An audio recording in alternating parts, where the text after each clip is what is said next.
बॉम्बे जैसा दिखता है वैसा बिल्कुल भी नहीं है। आगे जाके वो अपना बॉडी भी सेल करने के लिए तैयार होता है जस्ट फॉर 100, 150, 200 रुपीज। चावल लेके जाना है, तेल लेके जाना है, अब उसके लिए भीख मांगो, कुछ बेचो या कुछ चोरी करो। कपड़ा के साथ साथ वो गोनी का कपड़ा भी यूज करती हैं। सैनिटरी पैड्स का दूर दूर तक कोई लेना देना नहीं। आपके लिए ये मेडिकल योजना बनी है, आपके लिए लॉ कानून ये बोलता है। आपकी सिटी में भी ऐसी काफ़ी स्टोरीज होंगे, काफ़ी ऐसी चीज़ें होंगी, तो क्या आप उस बारे में कुछ कर रहे हैं? क्या आप जानते हैं कि वो कौन ऐसे लोग हैं जो हमारे शहरों को प्रगति की ओर ले जाने में जुटे रहते हैं? चलिए सुनते हैं एक ऐसे इंसान की कहानी इस वीडियो में। हाय, मेरा नाम रितिका सिंह दुबे है। मैं 29 ईयर्स ओल्ड हूँ और मैं एक एडवोकेट हूँ। आई एम फ्रॉम बॉम्बे, जिसे सपनों की नगरी कहा जाता है।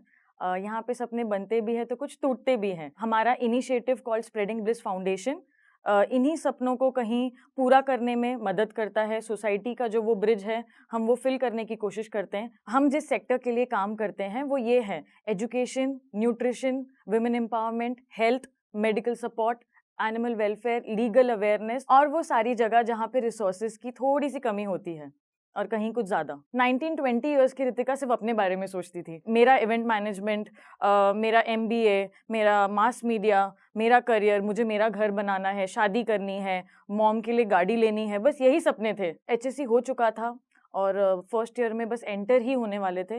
With one of my relative I went to hospital, जहाँ पे मैंने ये नोटिस किया कि यहाँ पे के बच्चे बहुत ही अलग लग रहे हैं। बाल नहीं है, उनके आंखों के नीचे डार्क सर्कल्स है, जबकि वो सिर्फ 3-4 साल के हैं, और बहुत ही मैल न्यूट्रिशन लग रहे थे, काफ़ी स्किनी, काफ़ी पतले। सलाइन लगी हुई है कुछ लोगों के हाथ में, कुछ बस वेटिंग एरिया में अपने पेरेंट्स के साथ।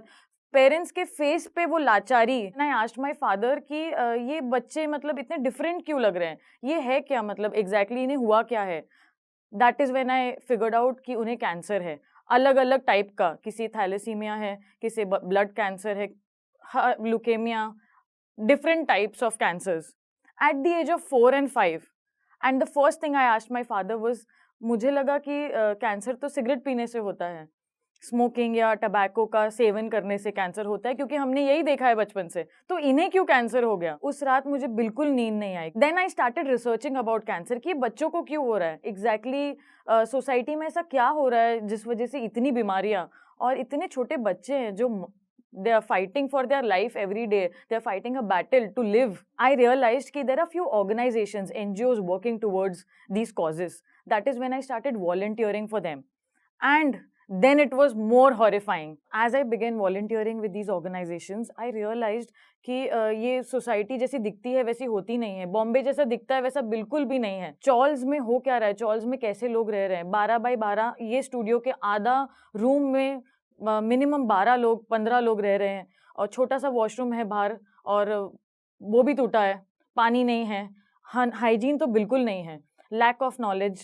बच्चे वहीं पे गार्बेज में खेल रहे हैं और गार्बेज में ही ढूंढ रहे हैं कि कुछ टूटा खिलौना मिल जाए, कुछ भी मिल जाए। बाकी जो थोड़े फॉर एग्जांपल 8 से 10 साल के बच्चे हैं, वो सिग्नल पे भीख मांग रहे हैं, कुछ बेच रहे हैं, बस उन्हें अपने घर का चूल्हा जलाना है दूसरे दिन, जो उन्होंने अपने माँ बाप से सीखा है। उन्हें बस वही बचपन से देखा है कि कल क्या बनेगा घर पे, आज मैं चला जाऊं 5 बुक बेच दूं तो 50 रुपए मिल जाए, मेरे घर पे चावल आ जाए। उनका थॉट प्रोसेस बस इतना ही होता है। So to change that thought process we started working towards it. जब तक आप अंदर खुद ना कूदो, आपको पता ही नहीं कि एग्जैक्टली सोसाइटी को चाहिए भी क्या। ये हमारा विजन है, ये हमारी सोच है कि हमें ये करना है, ये इम्पैक्ट करना है, वुमेन एम्पावरमेंट करना है, बट एग्जैक्टली वो चाहते क्या है, उनकी नीड क्या है। तो ये यहीं खत्म नहीं होता। ये 5, 6, 7 साल की उम्र में टबैको का भी सेवन कर रहे हैं, मावा खा रहे हैं, सिगरेट पी रहे हैं, बीड़ी पी रहे हैं। तो ऐसी कुछ चीजें जो वो कर रहे हैं, क्या उन्हें उनके पेरेंट्स को ये चीज पता है, या शायद उन्हें अपने पेरेंट्स से ही ये सीख मिली है। तो जैसे ये बच्चे गार्बेज में अपना खिलौना ढूंढ रहे हैं, वहीं खेल रहे हैं, वहीं खा रहे हैं, या उन्हें कुछ भी दे दो, चाहे वो 10 दिन पुराना क्यों ना हो, उन्हें समझ भी नहीं आएगी ये बात, और बस वो खा लेंगे क्योंकि उन्हें कभी खाना नहीं मिलता या उन्हें प्रॉपर खाना नहीं मिलता। ऐसी कोई चीज़ उन्होंने देखी नहीं है, ऐसी चीज़ कुछ खाई नहीं है, तो उस चीज़ के लिए, अपनी भूख मिटाने के लिए वो कहीं भी कोई भी हद तक जा सकते हैं। अब यही 5-6 साल के बच्चे जो तंबाकू भी खा रहे हैं एट द सेम टाइम, 10-15 साल की उम्र में वो शायद कोई क्राइम कर रहे हैं, उन्हें ये सारी चीज़ें बहुत ही नॉर्मल लग रही है। कोई उन पे ध्यान नहीं दे रहा, उनको अपने फ्यूचर की कुछ भी नहीं पड़ी है, कोई फ्यूचर ही नहीं है, कोई विज़न ही नहीं है। बस यही विज़न है कि कल खाना कैसे बनेगा, कल चूल्हा कैसे जलेगा, घर में जाते टाइम दाल लेके जाना है, चावल लेके जाना है, तेल लेके जाना है। अब उसके लिए भीख मांगो, कुछ बेचो या कुछ चोरी करो। सिग्नल पे फूल बेचते हुए, भीख मांगते हुए या जो भी अपना घर पालने के लिए जो भी छोटी-मोटी चीज़ें वो करते हैं, इसमें ये चीज़ें इतनी नॉर्मल हो जाती है कि आगे जाके वो अपना बॉडी भी सेल करने के लिए तैयार होते हैं जस्ट फॉर 100, 150, 200 रुपीज़। मुझे अभी भी याद है at a very young age जब हम ऐसे एरिया में गए जहाँ पे काफ़ी मात्रा में प्रोस्टिट्यूट्स रहते हैं, उनके बच्चे होते हैं, वो बच्चे भी कहीं पे उन्हें कुछ वहाँ पे भी ऑर्गेनाइजेशंस थे जो बहुत अच्छा काम करने की कोशिश कर रहे थे कि मॉर्निंग में बच्चों को बुलाते थे, फ्री एजुकेशन देते थे, उन्हें क्राफ्ट सिखाते थे, ड्राइंग सिखाते थे ताकि ये सेम चीज़ कंटिन्यू ना करे। उन ऑब्वियसली बीइंग अ मदर वो भी नहीं चाहेंगे कि मेरी बच्ची बड़े होके ये चीज़ करे। हमने सोचा एक स्किल डेवलपमेंट इनिशिएटिव करते हैं जहाँ पे शायद कुछ ऐसी लड़कियाँ हों जिन्हें ये कंटिन्यू नहीं करना, जिन्हें ये नहीं करना, तो शायद वो स्विंग, स्टिचिंग ये सारी चीज़ें सीखना चाहती होंगी। उनके बच्चे क्या करना चाहते हैं? क्या बच्चों की पढ़ाई हो रही है? उनका क्या फ्यूचर है? ऐसे एरियाज़ में जाके हम कैंप करने लगे। तब हमने रियलाइज़ किया कि इनके बच्चे ट्यूशन तो जा रहे हैं, वो गुरुजी बोलते हैं उनको, वो सिखा क्या रहा है? तो उन्हें अगर लैब पे बैठ के या टच करके अगर वो कुछ चीज़ें सिखा रहा है, तो वो ये सिखा रहा है कि ये चीज़ें बड़ी नॉर्मल है।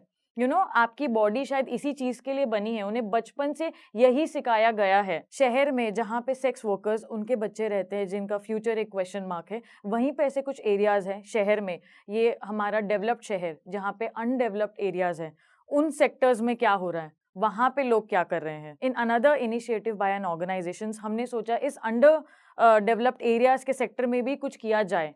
तो हमने जब वहाँ जाके वॉलंटियरिंग स्टार्ट की, हमने रियलाइज़ किया ये तो बहुत ही ज़्यादा पीछे चल रहा है।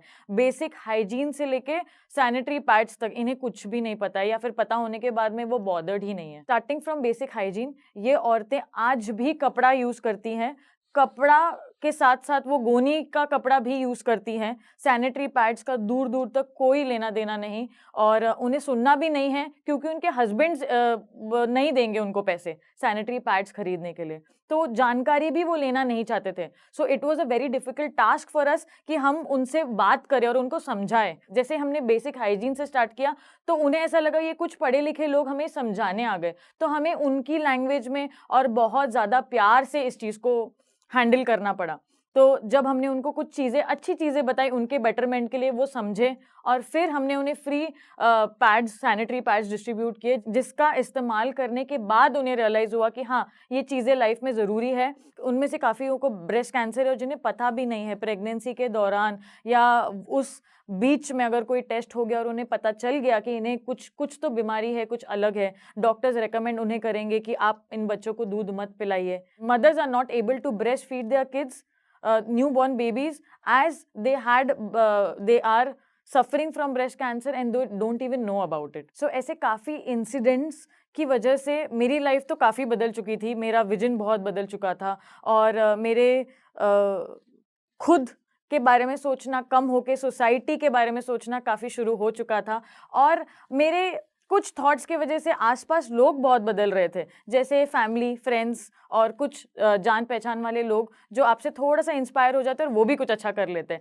तो इसी से एसबीएफ की शुरुआत हुई, जहाँ मुझे लगा कि शायद मैं ये चीज़ कर सकती हूँ जो जेन्युइनली जो सिर्फ मैं चाहती हूँ और मैं ये चाहती हूँ कि एक इंसान भी बहुत कुछ बदल सकता है। वो बस एक विज़न या फिर एक वो थॉट जो I just have to put it out and maybe that can change crores and crores of life. सिर्फ कॉजेज़ को सपोर्ट करना, कैंसर पेशेंट्स को सपोर्ट करना या किसी एजुकेशन को सपोर्ट करना, जैसे फीस भर दो, इतना ही काफ़ी नहीं होता। ये एक विजन है, ये एक प्रोसेस है, ये अपब्रिंगिंग है। जैसे मेरी अपब्रिंगिंग ऐसी रही कि मेरे पेरेंट्स ने मुझे बचपन से ही वो अंतर बताया कि coming from a middle class family but फिर भी आप बहुत प्रिविलेज्ड हो। बीइंग एन एडवोकेट, लॉ हमें क्या सिखाता है? लॉ बना क्यों है? लॉ में ऐसी काफ़ी सारी चीज़ें हैं जो लोगों के लिए हैं, ओके और लोगों को उस बारे में पता ही नहीं है। Awareness, lack of awareness. So ये एक इनिशिएटिव था, कैंसर सपोर्ट करना था, प्री मैच्योर बच्चों को सपोर्ट करना था, एजुकेशन सपोर्ट करना था, बट मेजरली अवेयरनेस करना था। लोगों तक जानकारी पहुंचाएंगे कि आपके लिए ये मेडिकल योजना बनी है, आपके लिए लॉ कानून ये बोलता है,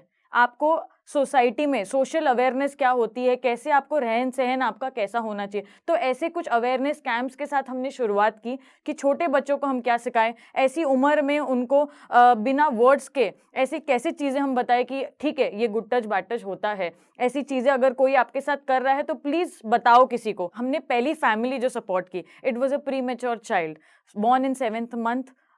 Since the moment he was born, admitted in an ICU, fighting for his life every single day. And अब इनको कोई मेडिकल हेल्प क्यों नहीं मिल पा रही थी, क्योंकि बच्चा तो जस्ट बॉर्न हुआ है, उसका वो आधार कार्ड पे उसका नाम भी नहीं है, कोई मेडिकल डॉक्यूमेंट ही अवेलेबल नहीं है। तो और उन बच्चे का तो नामकरण भी नहीं हुआ, तो इसे कहाँ से हेल्प मिलती, कोई योजना से कहीं से कोई हेल्प नहीं मिल पा रही थी। That is when SBF came into their life and tried to save a life and change a life. And then we started supporting cancer patients.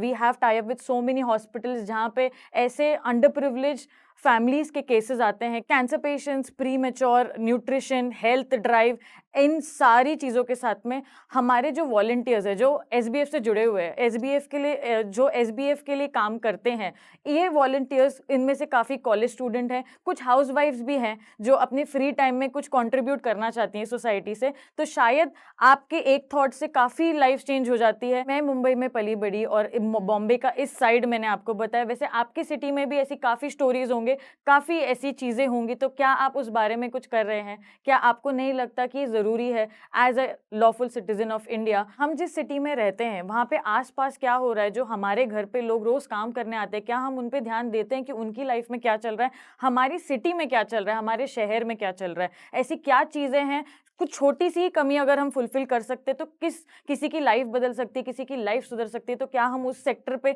ध्यान देते हैं कि हमारे घर पे जो मेड काम करने आ रही है वो घर जाने के बाद क्या करती है, क्या वो सोलो ब्रेड अर्नर है अपने घर की, या फिर कोई और भी कमाता है, उसके फाइनेंसेस कैसे चल रहे हैं, या फिर जो कचरा उठाने हमारे घर पे रोज आता है, इतनी बारिश में भी जब वो कचरा उठाने आता है रोज भीगते हुए, क्या हमने कभी सोचा है कि शायद एक कॉफ़ी कॉम्प्रोमाइज़ करके हम इसे रेनकोट दे सकते हैं, अगर वो ठीक रहेगा या वो बीमार नहीं होगा तो हमारे घर पे 2 दिन कचरा का गैप भी नहीं होगा। सो हमने क्या उस एंगल से सोचा है कि हमारा बेटरमेंट भी होता है इसमें, अगर आप किसी का अच्छा करो तो डेफिनेटली आपका भी अच्छा होता है। यही हमें बचपन से सिखाया गया है, बुरा करोगे बुरा होगा, अच्छा करोगे अच्छा होगा। तो क्या आपने कभी इस एंगल से सोच के देखा है कि हम भी कुछ अच्छा कर सकते हैं और शायद उससे सबका अच्छा होगा और हमारा भी अच्छा होगा? सोच के देखिएगा, शायद अच्छा लगेगा, और करके देखिएगा, बहुत ज्यादा अच्छा लगेगा। साल 2030 तक भारत की 40% आबादी शहरों में बसेगी, यानी 56 करोड़ से भी ज्यादा लोग। ऐसी कई ऑर्गेनाइजेशंस हैं जो हमारे शहरों की बढ़ती जरूरतें पूरी करने में लगी रहती हैं। इन्हीं ऑर्गेनाइजेशंस के लिए हम लाए हैं सिटी चैंपियंस। जोश टॉक्स आयोजित करता है सिटी चैंपियंस, एक ऐसा मंच जो ऐसी ही कुछ ऑर्गेनाइजेशंस को सम्मानित करता है। सिटी चैंपियंस आर्ट सेक्टर्स जैसे urban transport, urban waste management, health care, water and sanitation, local disaster management, public commons, service delivery and urban and municipal finance में 15 ऐसी चैंपियन ऑर्गेनाइजेशंस को ढूंढ रहा है। इन सिटी चैंपियंस को मिलेगा उनके काम का जोर शोर से प्रचारण, आर्थिक मदद और हमारा साथ उनके काम को और आगे बढ़ाने में। सिटी चैंपियंस के बारे में और जानकारी जानने के लिए आप लॉग ऑन कर सकते हैं www.joshtalks.com/citychampions।